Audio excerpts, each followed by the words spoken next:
Denmark's #1 court jester. Or should I say was. Welcome. Nice to meet you. So, you've all just sat through Cymbeline or some such nonsense, have you? And now, you want to go home. Well, there's been a change of plans. What? The curtain call, Cymbeline or whatever it was, cancelled, on hold indefinitely. Okie dokie, I'm going home then. I don't think so, Marge. Not yet. I've locked all the doors. I'm one character in search of an audience, and you guys are it. It's just you, and me, and Marge, the house manager. Oh, whoops. Sorry about that. Amateurs. The theatre's played with them. Have you noticed that? Why is it nobody seems capable of rising to my level? It was bad enough when Shakespeare reduced me to a skull, albeit the very attractive one you now have before you. Have you any idea how many productions of Hamlet there have been? And in every single one, I am dismissed as inconsequential. My head is tossed from actor to actor like a basketball, and then set aside for the stagehands to put in a box at the end of the night. And the cast parties. And let me tell you a thing or two about what goes on at those. Oh, yes. I'm everyone's favorite prop once the curtain falls. I've had college students drinking martinis from my eye sockets at 2 a.m. I've had professional actors who should know better using me as a hand puppet. I've had, oh, never mind. It's a disgrace, I tell you. And after 400 years, I've had enough. That is why, ladies and gentlemen, I dragged my weary soul from beyond the grave and traipsed in here tonight, and this manifestation of my once oh too solid flesh, to set the record straight. So, let's get tonight's little tete-a-tete underway, shall we? Marge, give me some light, please. That's better. Now we have all the ingredients of good theater. A well-lit stage, an attentive audience.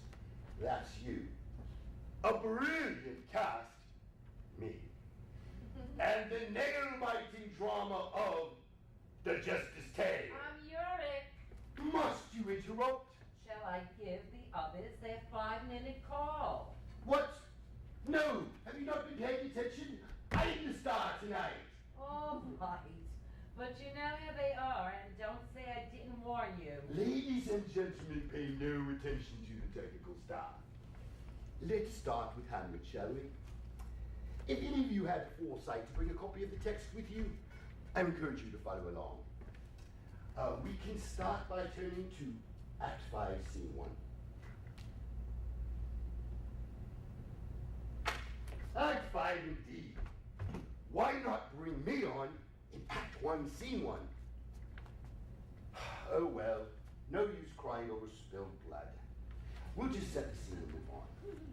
Now, as you will note from the text, Horatio and I are the only persons for whom young Hamlet voices unwavering love. He calls the queen an incestuous whore. He sends Ophelia away. He even thinks his father's spirit may be vile and of hell.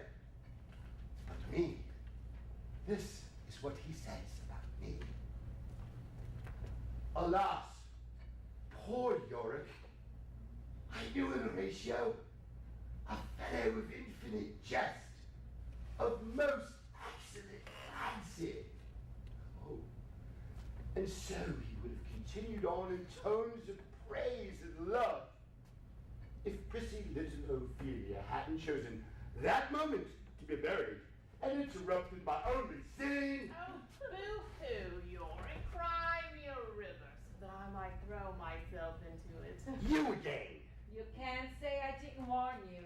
You know how they hate to being out of the spotlight. Back to your pretty speech, Yorick. How does it go again? My gorge rises and it's... You hung those lips out, I know not how long. Prithee, Horatio. Yes, my lord. Tell me one thing. Dost thou think Alexander the Great looked of this fashion in the earth? Even so, my lord. And smelt so?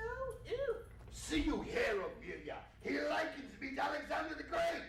To what's left of Alexander's festering corpse. And he says he kissed me. That shows affection, doesn't it? He kissed me too, and look where it got me. She's got a point, York. Something's rotten in the state of Denmark, and that something is you. Lady Macbeth. I wish Shakespeare's heroines were a little less inclined to off themselves. It does tend to make the haunting business rather crowded. Next thing you know, how that spotty-nosed Juliet mooning about. A rogue or any other name would smell as sweet. Excuse me? I'm trying to give a performance here. Hey, York, we're just here to help. What's eating you anyway? Well, Yorick is just stalking because his career is dead. Look, I'm rather busy. Theater is one of those businesses where it can be rather hard to get ahead. I'm presenting an important work of literature to... But one would say York was destined to act. He was born to it. Oh, that's true, of course, yet he remains in the wings. Do you mind? Yes, Juliet. Why don't you just let him carry on? But wait, is that a cadaver I see before me? That's it. Shut the hell up, old creatures!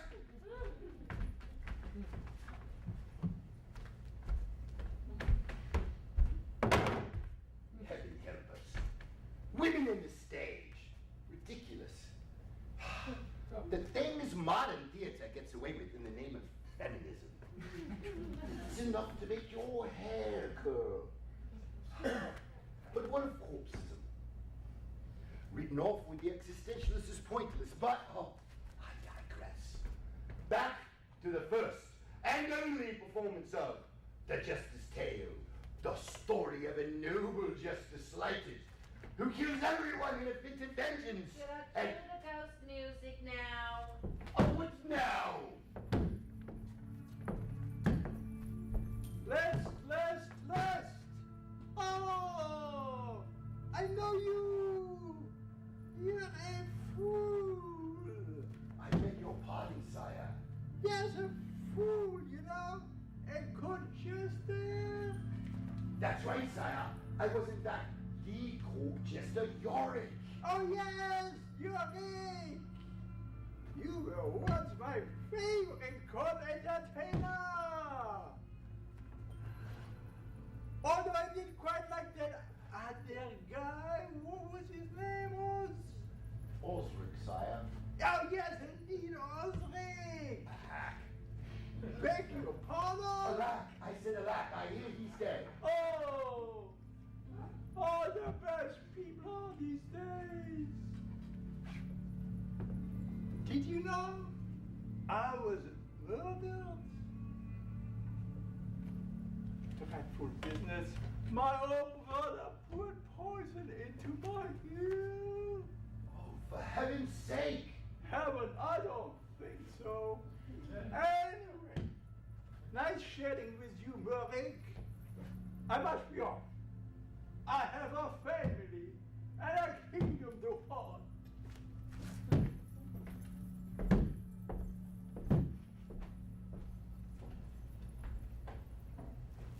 Peace at last. So, the Justice Tale. It all happened the night of Hamlet's departure for Wittenberg. The old king was still alive then. He and Queen Gertrude threw a celebration banquet in honor of their son. I was asked to assemble the players and provide a dumb show pertaining to the event. Naturally, I played the king. The crown fit me very well.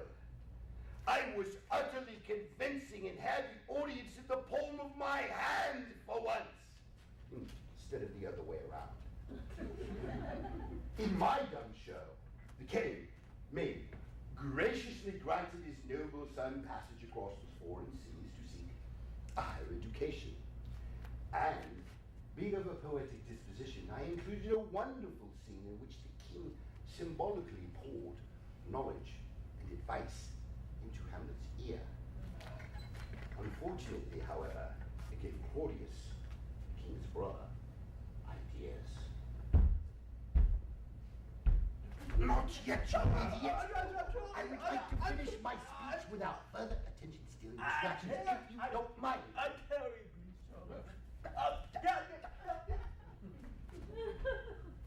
Our performance was met with great acclaim. Prince Hamlet left for England, and I was on a fast track to being chief coordinator of court entertainment. And then, a few days later, as I was reclining in the orchard going over my lines for a performance of Pyramus and Thisbe, in which I was to star the coming Sunday, Claudius snuck upon me, forced me to the ground, and poured a vial of poison in my ear. Do I come in now? Look, the Justice Tale was meant to be a one-man show. Oh, very well. As Walt Vision promised to support my through line, although I really don't see why a reenactment is necessary.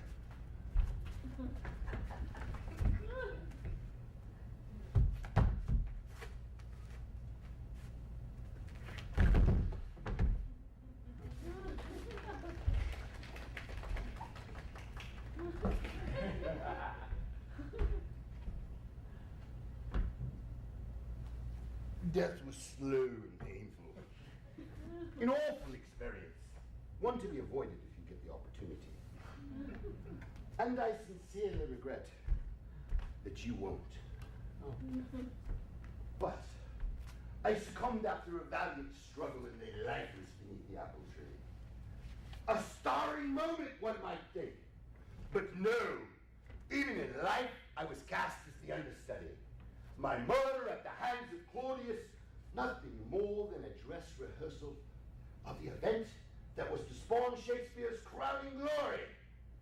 And, let's face it, by the time you get to the end of Hamlet, after stunnings and drownings and envenomed sword fights, who remembers Yorick? Who acknowledges my vital contribution? Who mourns me? Well, ladies and gentlemen, I'll be kept in the wings no longer. The Justice Tale is nearly complete. And this is where you come in. I need a real closer. Something big and splashy. Something to really knock 'em dead. And so, to that end, I am prepared to die again for my art. And I shall take you with me in a final bloody showdown that will top the last scene of the world's greatest play. Hamlet might end with a body count pushing past a half dozen. But the Justice Tale will make Kill Bill look like an episode of Barney. I didn't know Hamlet was the world's greatest play. Is that what he just said? Oh, well, I always liked the one called Romeo and Me. Will you shut up? This is not about you. That shovel doesn't look too sharp. What's the plan, Yorick? Take them out one by one? They don't look too smart, but I'm sure they're bright enough to make a run for it. Ooh, I have a great idea. What about a poison gas bomb? Shut up, I say, or else. You and your poison. How about we activate the sprinkler system and flood the place? You and your drowning. Oh, I am sure that Yorick only chose the shovel because then he'd have to hack them to death. If you don't shut up, I'll finish up all three of you while I'm at dead. Oh well, what's the use? It will never work. Nobody takes a talking head seriously. They're all dead anyway. The only difference being nobody's dying to play me. I just wanted to be taken seriously. Is that so crazy? I mean, isn't that the thrust of all drama? want that goes unfulfilled. I could have been more. Othello was the more. But alas, poor Yorick, you were a truly great fool. Perhaps the best. A skull to remember. Skulls. In the end, that's all we are. Incomplete skeletons, prey for actors to flesh us out. Nothing but the ghosts left behind my tragedy. At least we get to haunt the theater once the paid show is done. Put down that shovel and can we go to the Headless Horseman for a post-show beer?